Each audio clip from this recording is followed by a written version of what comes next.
சூரா இப்ராஹீம். அளவற்ற அருளாளனும் நிகரற்ற அன்புடையவனுமாகிய அல்லாஹுவின் திருப்பெயரால் துவங்குகின்றேன். அலிஃப் லாம் ரா. நபியே, இது வேதமாகும். மனிதர்களை அவர்களுடைய இறைவனின் அனுமதியை கொண்டு இருள்களிலிருந்து வெளியேற்றி பிரகாசத்தின்பால் நீர் கொண்டு வருவதற்காக இவ்வேதத்தை நாமே உம்மீது இறக்கியிருக்கின்றோம். புகழுக்கு உரியவனும் வல்லமை மிக்கோனுமாகிய அல்லாஹுவின் பாதையில் அவர்களை நீர் கொண்டு வருவீராக. அல்லாஹ் எத்தகையவன் என்றால், வானங்களில் உள்ளவையும் பூமியில் உள்ளவையும் அவனுக்கே சொந்தமாகும்.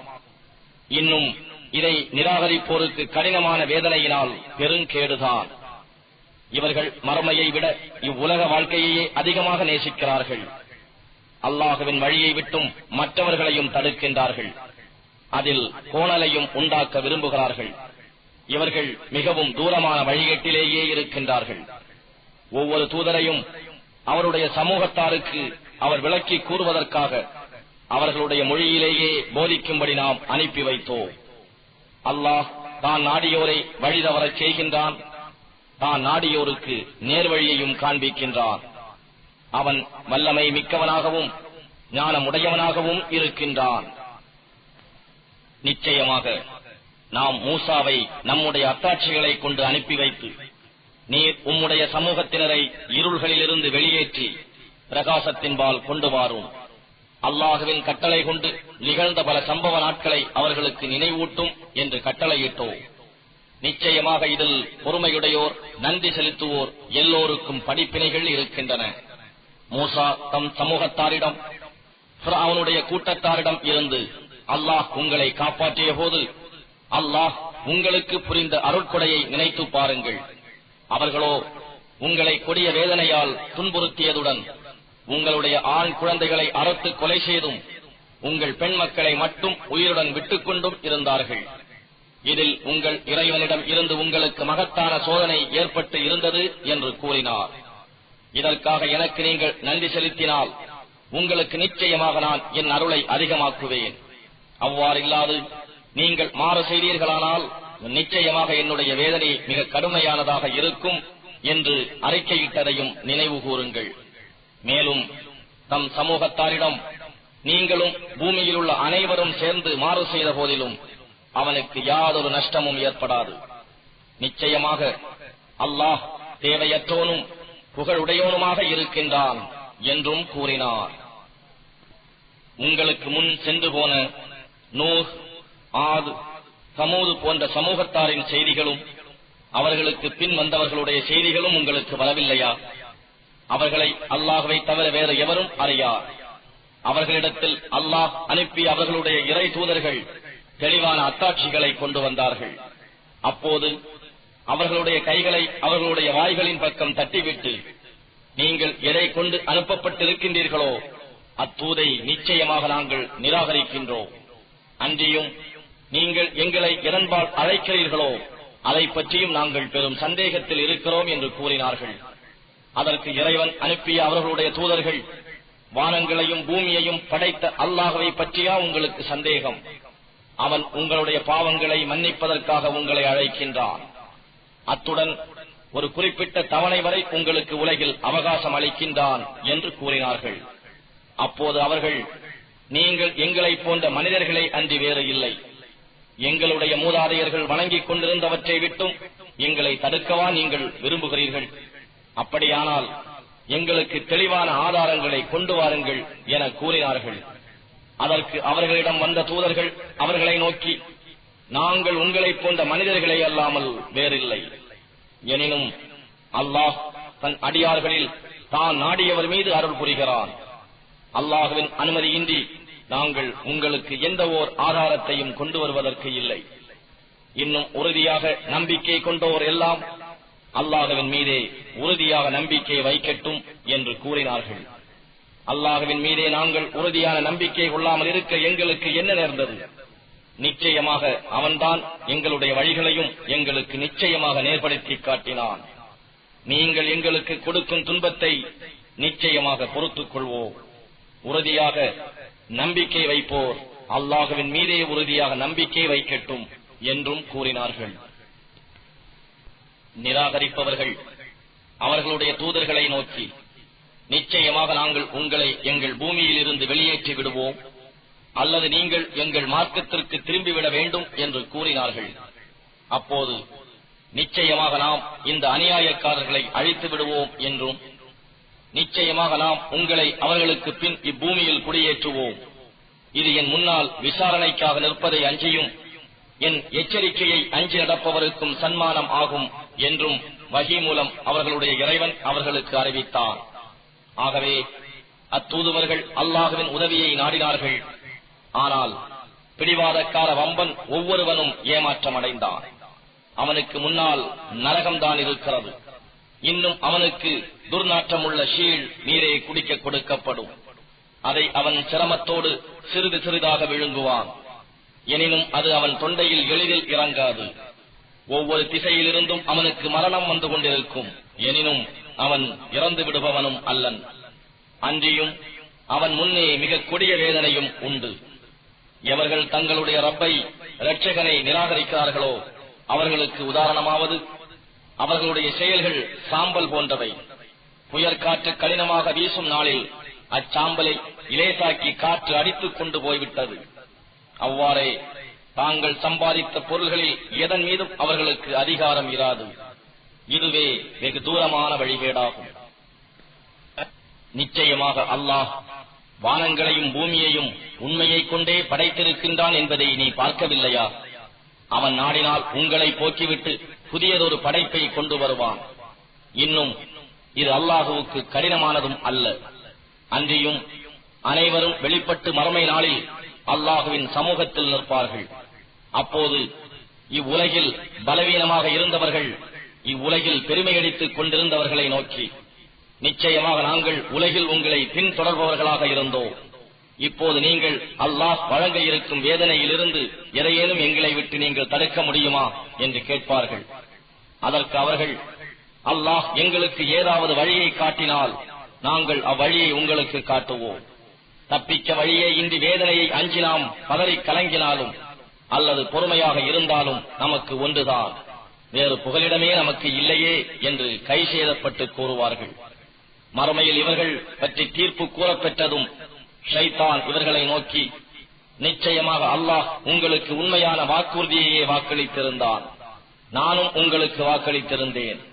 ஆனால் நான் உங்களுக்கு கொடுத்த வாக்கில் மாறு செய்து விட்டேன். நான் உங்களை அழைத்தேன். அப்போது நீங்கள் என் அழைப்பினை ஏற்றுக்கொண்டீர்கள் என்பதை தவிர எனக்கு உங்கள் மீது எந்த அதிகாரமும் இல்லை. ஆகவே நீங்கள் என்னை நிந்திக்காதீர்கள். உங்களையே நீங்கள் நிந்தித்துக் கொள்ளுங்கள். உங்களை நான் காப்பாற்றுபவன் இல்லை, நீங்களும் என்னை காப்பாற்றுகிறவர்கள் இல்லை.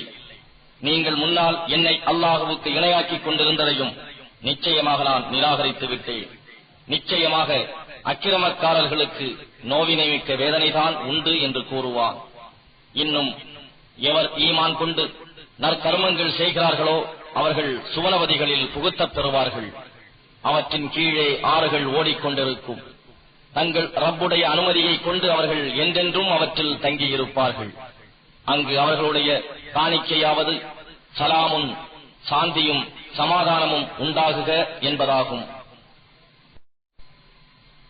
நபியே, நல் வாக்கியமான கலிமத்து தய்யிபா என்பதற்கு அல்லாஹ் எவ்வாறு உதாரணம் கூறுகிறான் என்பதை நீர் கவனிக்கவில்லையா?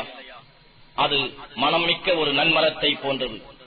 அதனுடைய வேர்கள் பூமியில் ஆழமாக பதிந்ததாகவும் அதன் கிளைகள் வானளாவியும் இருக்கும். அது தன்னுடைய ரப்பின் அனுமதியை கொண்டு ஒவ்வொரு காலத்திலும் தன்னுடைய கனியை கொடுத்துக் கொண்டே இருக்கிறது. மக்கள் நல்லுணர்வு பெறும் பொருட்டு அல்லாஹ் இத்தகைய உதாரணங்களை கூறுகிறார். இணை வைப்போரின் கெட்ட வாக்கியத்திற்கு உதாரணம் கெட்ட மரமாகும். பூமியின் மேல் பாகத்திலிருந்தும் அதன் வேர் பிடுங்கப்பட்டிருக்கும். அதற்கு நிலைத்து நிற்கும் தன்மையும் இல்லை.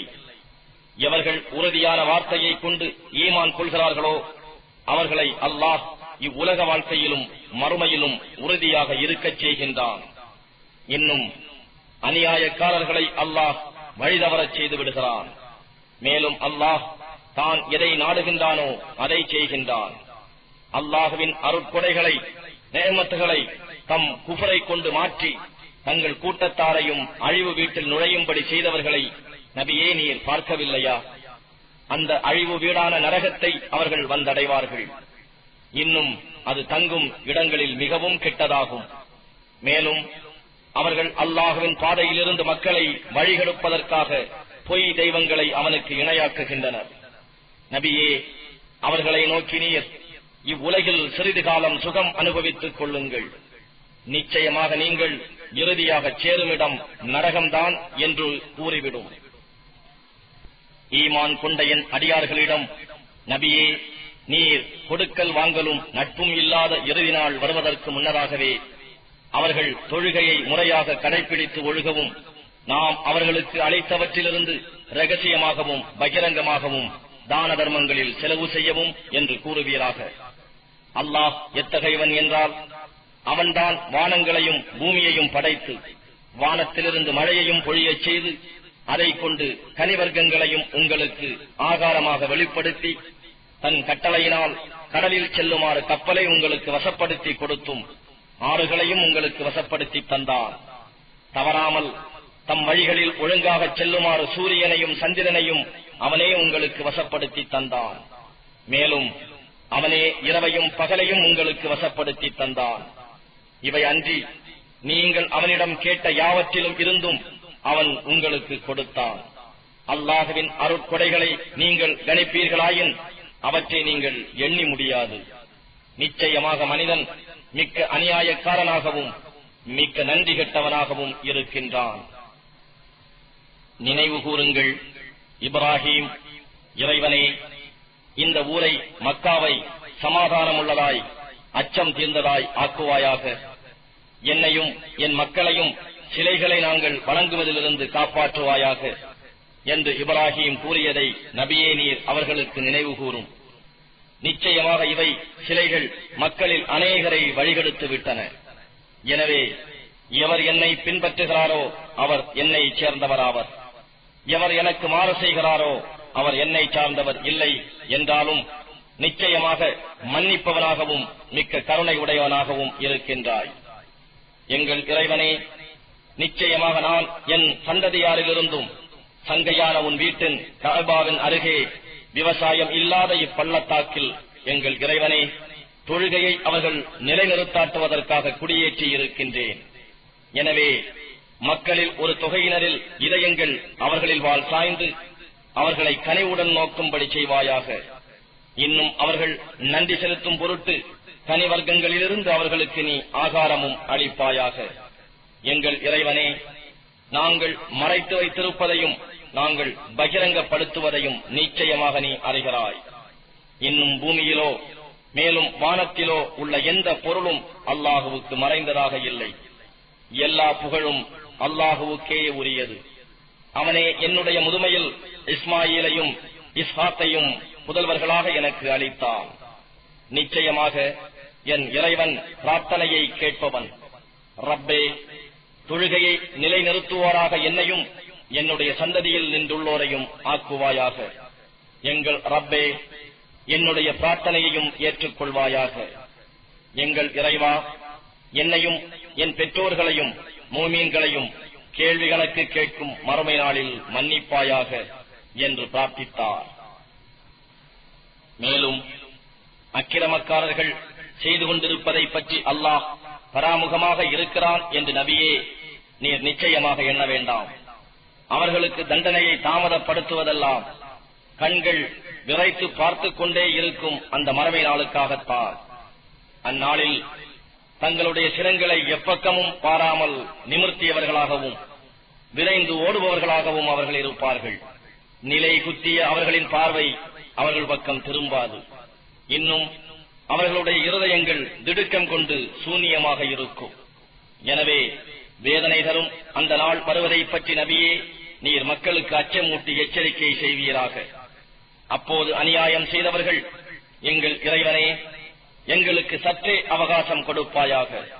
உன்னுடைய அழைப்பை நாங்கள் ஏற்றுக்கொள்ளுகிறோம், உன்னுடைய தூதர்களையும் பின்பற்றுகிறோம் என்று சொல்லுவார்கள்.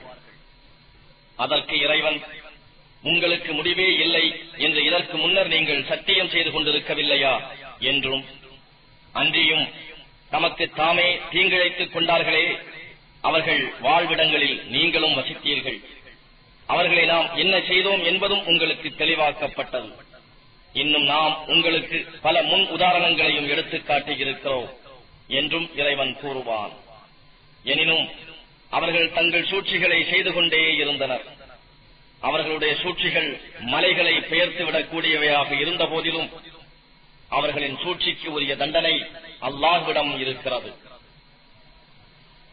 ஆகவே அல்லாஹ் தன் தூதர்களுக்கு அளித்த தன் வாக்குறுதியில் மாற செய்வான் என்று நபியே நீர் எண்ண வேண்டாம். நிச்சயமாக அல்லாஹ் யாவரையும் மிகைத்தவனாகவும் பழி வாங்குபவனாகவும் இருக்கின்றான். இந்த பூமி வேறொரு பூமியாகவும் வானங்களும் மாற்றப்பட்டு அவர்கள் வெளிப்பட்டு அடக்கி ஆள்பவனாகிய ஏகனான அல்லாஹுவின் முன் வெளியாகி நிற்கும் அந்த நாள் அவர்கள் நினைவில் இருக்கட்டும். இன்னும் அந்நாளில் சங்கிலிகளால் பிணைக்கப்பட்டவர்களாக குற்றவாளிகளை நீர் காண்பீர். அவர்களுடைய ஆடைகள் தாரால் கீழ் எண்ணெயினால் ஆக இருக்கும். இன்னும் அவர்களுடைய முகங்களை நெருப்பு மூடியிருக்கும். ஒவ்வொரு ஆத்மாவுக்கும் அது சம்பாதிப்பதற்கான கூலி கொடுப்பதற்காகவே அவர்களை அல்லாஹ் இவ்வாறு செய்வான். நிச்சயமாக அல்லாஹ் கேள்வி கணக்கு கேட்பதில் மிகவும் தீவிரமானவன். மக்கள் இதை கொண்டு எச்சரிக்கப்படுவதற்காகவும் நிச்சயமாக வணக்கத்திற்கு உரியவன் ஒரே நாயன் ஆகிய அல்லாஹ்தான் என்பதை அவர்கள் அறிந்து கொள்வதற்காகவும் அறிவுடையோர் உபதேசமும் நல்லுணர்வும் பெறுவதற்காகவும் இறைவன் எய்துவிக்கும் நல்லறிவிப்பாகும்.